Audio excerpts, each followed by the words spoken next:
느헤미야서 10장 28절로 39절 구약성경 741쪽.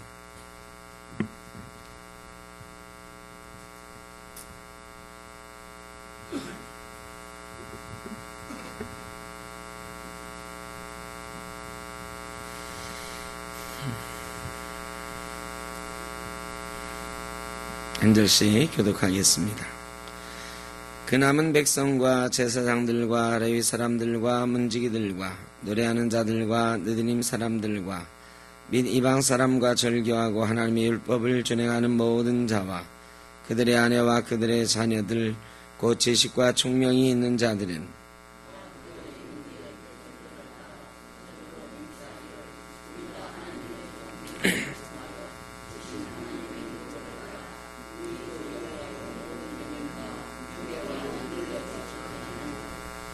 우리의 딸들을 이 땅 백성에게 주지 아니하고 우리 아들들을 위하여 그들의 딸들을 데려오지 아니하며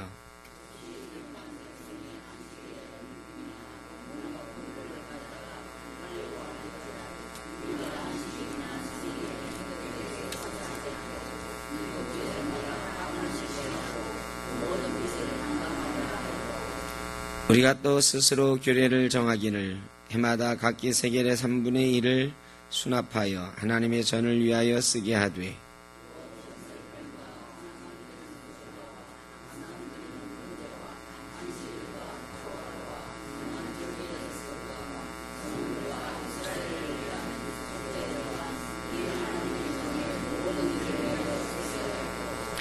또 우리 제사장들과 레위 사람들과 백성들이 제비 뽑아 각기 종족대로 해마다 정한 시기에 나무를 우리 하나님의 전에 바쳐 율법에 기록한 대로 우리 하나님 여호와의 제단에 사르게 하겠고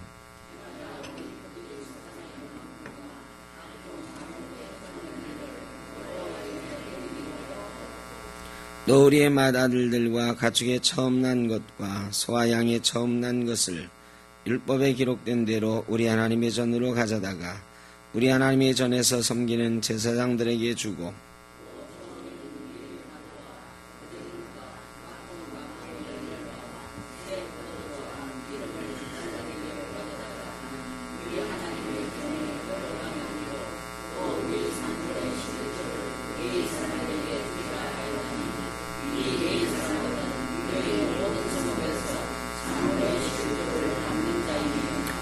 레위 사람들이 11조를 받을 때에는 아론의 자손 제사장 한 사람이 함께 있을 것이요 레위 사람들은 그 11조의 10분의 1을 가져다가 우리 하나님의 전 곳간의 여러 방에 두되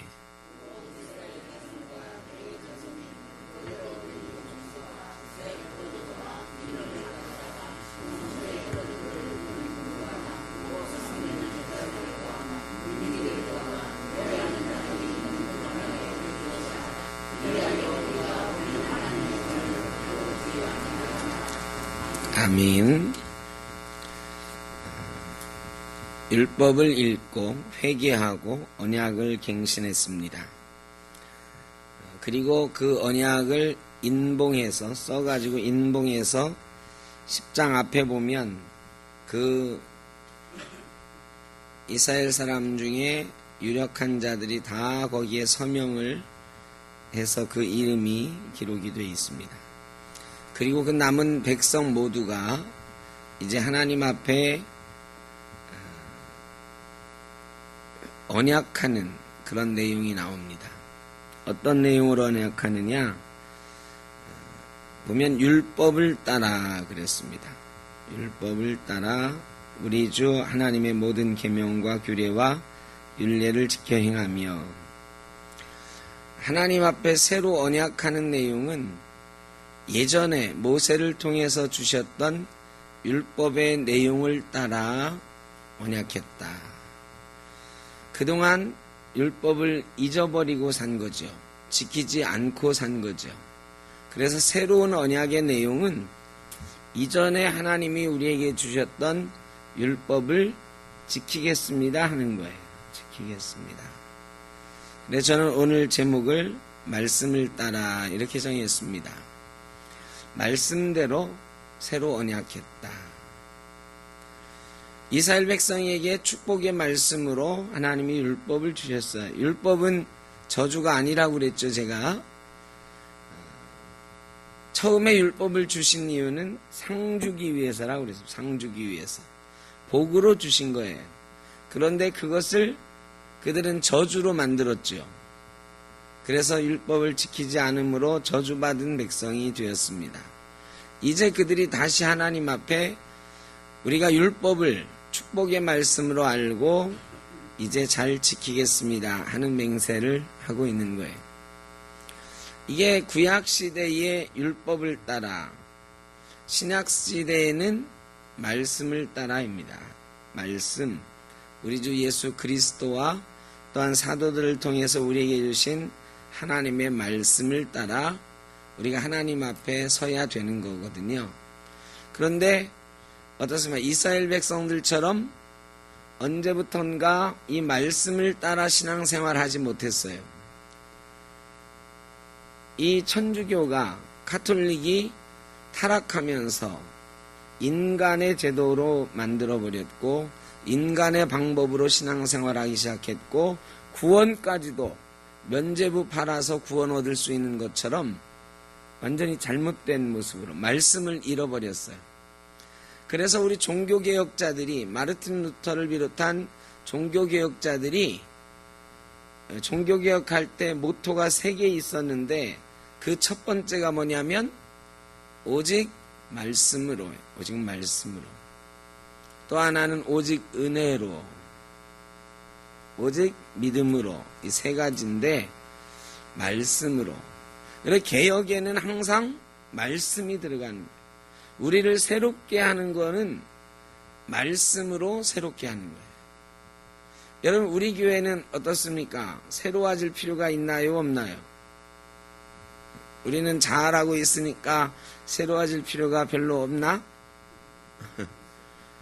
우리는 매일매일 새로워져야 됩니다. 우리 조상들은 일신우일신 한다 그랬어요. 그러니까 매일 새로워지는데 우리도 사실은 다짐하고 또 다짐하지요. 우리를 새롭게 하소서. 이 CBS 방송도 있잖아요. 새롭게 하소서. 우리를 늘 새롭게 하려고 노력을 해요. 하나님 앞에 늘 새로운 모습이 되려고 하고요.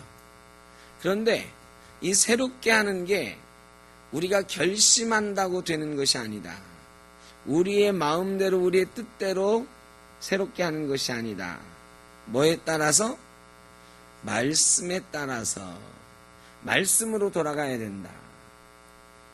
우리 샘떡교회는 말씀으로 돌아가는 교회가 돼야 될 것입니다. 우리 성도들도 말씀으로 돌아가는 교회가 돼야 돼요. 말씀 중심의 교회가 돼야 됩니다. 우리가 무엇을 할 것인가? 말씀 속에서 찾아야 돼요. 우리가 어떻게 살 것인가? 말씀 속에서 찾아야 돼요. 우리가 어떻게 새로워질 것인가? 말씀 속에서 답을 찾아야 되는 것입니다. 오직 말씀으로. 그런데 우리가 정말로 조심하지 않으면 말씀대로 되지 않고 내 뜻대로 됩니다. 목사의 뜻대로 되고 교회 내에 어떤 유력한 사람들의 뜻대로 되고, 이 말씀대로 산다는 게 쉬운 일이 아니에요. 일단은 말씀을 열심히 읽고 묵상하고 열심히 듣고 알아야 돼요. 에스라가 사람들에게 율법을 선포하는 것으로 이 개혁은 시작됐습니다. 여러분, 우리가 매일매일 이 단에서 선포되는 말씀이나 우리가 묵상하는 말씀들이 우리 속에 살아 움직이도록 애를 써야 됩니다. 말씀이 살아 움직이지 못하면 우리가 아무리 새로운 것을 해보자고 해도 얼마 못 가서 힘을 잃어버려요. 말씀을 따라. 우리 샘터교회는 말씀을 따라 새롭게 되어진 역사의 길을 주 이름으로 축원합니다. 근데 율법을 따라 하면서 그들이 쭉 한 10여 절에 걸쳐서 긴 구절을 내용을 쭉 나열을 하거든요. 그 내용에 말씀을 따라 이렇게 살겠습니다. 말씀을 따라 이렇게 살겠습니다. 여러 가지 이야기를 하는데 이거를 다 기억하기는 어렵죠, 여러분. 여러분이 다 지금 읽었지만 말씀을 따라 율법을 따라 뭐 하겠다 한번 얘기해 보세요. 뭐 하겠다 했죠? 금방 읽었는데 잘 머릿속에 막 어렴풋이 생각은 나는데 또렷하게 이게 없잖아요. 이거 한마디로 정리하면 말씀을 따라 하나님 전을 중심으로 살겠습니다. 이게 그들이 약속한 모든 내용을 한마디로 정리하면 하나님의 전을 소중히 여기면서 살겠다.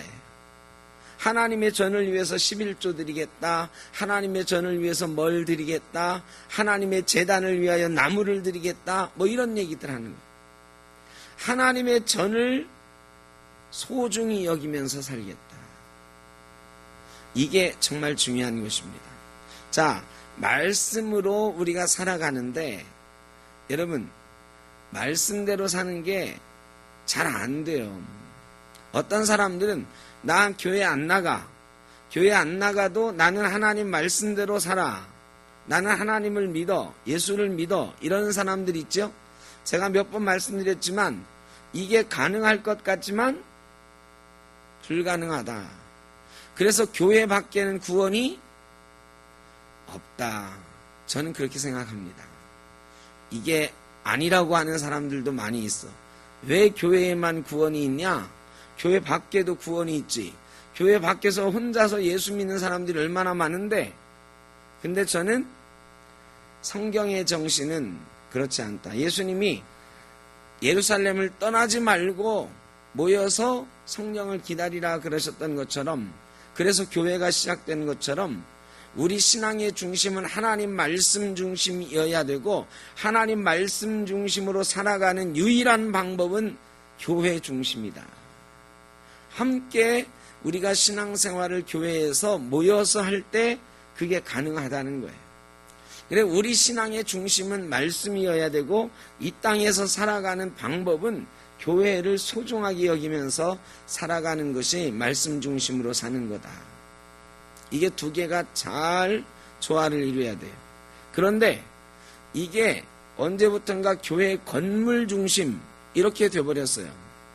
여기서 말하는 교회는 예배당을 말하는 게 아니야. 구약시대에는 하나님의 전이라고 하는 유형의 전을 중요하게 생각했고 그걸 중심으로 신앙생활이 이루어졌지만 신약시대의 교회는 이 건물이 아니에요. 교회의 뜻이 뭐죠?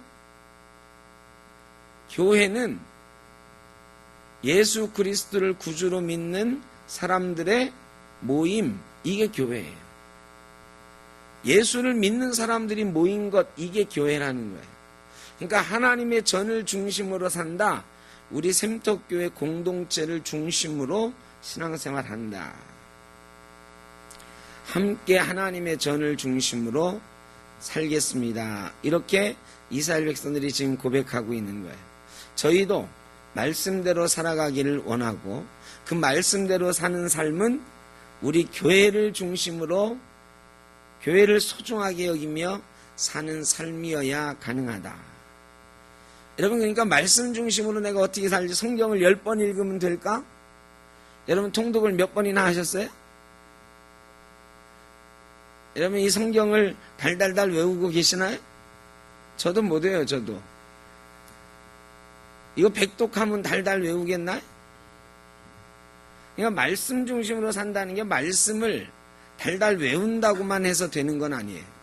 이스라엘 백성들은 달달달 외웠잖아요. 달달 외웠는데도 결국은 말씀 중심으로 살지 못했어. 이런 말씀을 달달 외운다고 해서 말씀 중심이 되는 건 아니에요. 말씀을 잘 알아야 되지만 함께 모여서 하나님의 전을 이루어가는 것, 그게 말씀 중심으로 사는 방법이에요. 혼자서는 안 됩니다. 옆에 있는 사람이 또 제가 또 여러분이 함께 있기 때문에 하나님 말씀대로 살 수 있는 거예요. 하나님의 전을 소중하게 여기겠습니다. 마지막 글의 결론이 뭐예요? 우리 하나님의 전을 버려두지 아니하리라. 여태까지 하나님의 전을 막 버려둔 적이 많아요. 여러분, 교회를 버려두면 안 됩니다. 그렇다고 우리 샘터교회 성도들이 교회를 버려두겠습니까? 만에 하나 우리 샘터교회 120명 현재 있는 성도들이 다 교회를 소중하게 여기고, 이 교회가 살아야 내가 살고, 이 교회가 건강해야 내가 건강하고, 이 교회가 행복해야 내가 행복하다는 이런 마음으로 교회를 소중하게 여기고 살아가야 되는 것입니다. 여러분, 오늘 우리가 기도할 때에 이 교회를 위하여 말씀을 따라 우리가 살겠습니다. 교회를 소중히 여기면서 살겠습니다. 우리 샘터교회가 많은 사람들이 와서 말씀 중심의 삶을 살아갈 수 있는 귀한 교회가 되기를 원합니다. 이렇게 기도해 주시기를 간절히 바랍니다. 저와 여러분이 우리 샘터교회에서 귀하고 아름다운 하나님의 백성으로 날마다 살아갈 수 있기를 주의 이름으로 축원합니다. 기도하겠습니다. 주님, 꽃다운 나이에 신부가 된 아름다운 주의 자녀들이 이제 머리가 희끗희끗해지고, 이제 허리가 꼬부라지고, 다리에 힘이 없어지며 근력이 딸리는 연세가 많으신 어르신들이 되었습니다. 그러나 주님, 우리는 여전히 주님의 신부가 되는 것을 꿈을 꿉니다. 우리에게 꽃다운 나이의 신부처럼 아름다운 꿈을 주시옵소서. 주님의 나라에서 아름다운 꿈을 꾸며 행복한 신혼의 단꿈을 꾸는, 신혼의 아름다운 삶을 사는 이들처럼 그렇게 살아갈 수 있게 하여 주시옵소서. 육신은 나이가 많이 들었으나, 육신은 또 건강이 해친, 건강하지 못한 모습일 수 있으나, 우리는 주님의 신부 되어 아름다운 천국을 이 땅에서 누리는 그런 기쁨이 있게 하여 주시옵소서. 우리 샘터교회가 작은 천국 되기를 소원합니다. 말씀 중심, 예수님 중심으로 하나님의 뜻이 이루어지는 교회로 천국을 이 땅에 이루어가는 귀하고 아름다운 교회 되게 하여 주옵소서. 그리고 우리 모두는 어린아이로부터 어른에 이르기까지 우리 모두가 주님의 신부 되어 아름다운 신앙생활, 천국 같은 신앙생활 잘 할 수 있도록 복내려 주시옵소서. 우리의 가정도 천국 되게 하여 주옵소서.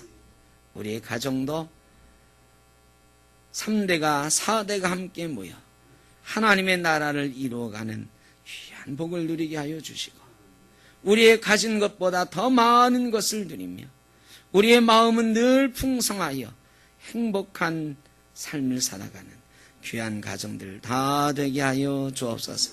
오늘도 주님 앞에 우리의 사랑 고백하고 나아가오니 우리의 삶 속에 늘 사랑하는 주님과 동행하는 역사가 있게 하여 주옵소서. 이제는 우리 주 예수 그리스도의 크신 은혜와 아버지 하나님의 무한하신 사랑하심과 성령의 인도하시며 교통하심이 말씀 중심으로 우리 샘터교회를 천국 같은 교회로 하나님의 인도하심 가운데 우리도 함께 천국을 이루며 살겠습니다. 다짐하며 나아가는 모든 주의 사랑하는 자녀들 머리 위에 이제로부터 영원까지 함께 하시기를 간절히 축원하옵나이다. 아멘.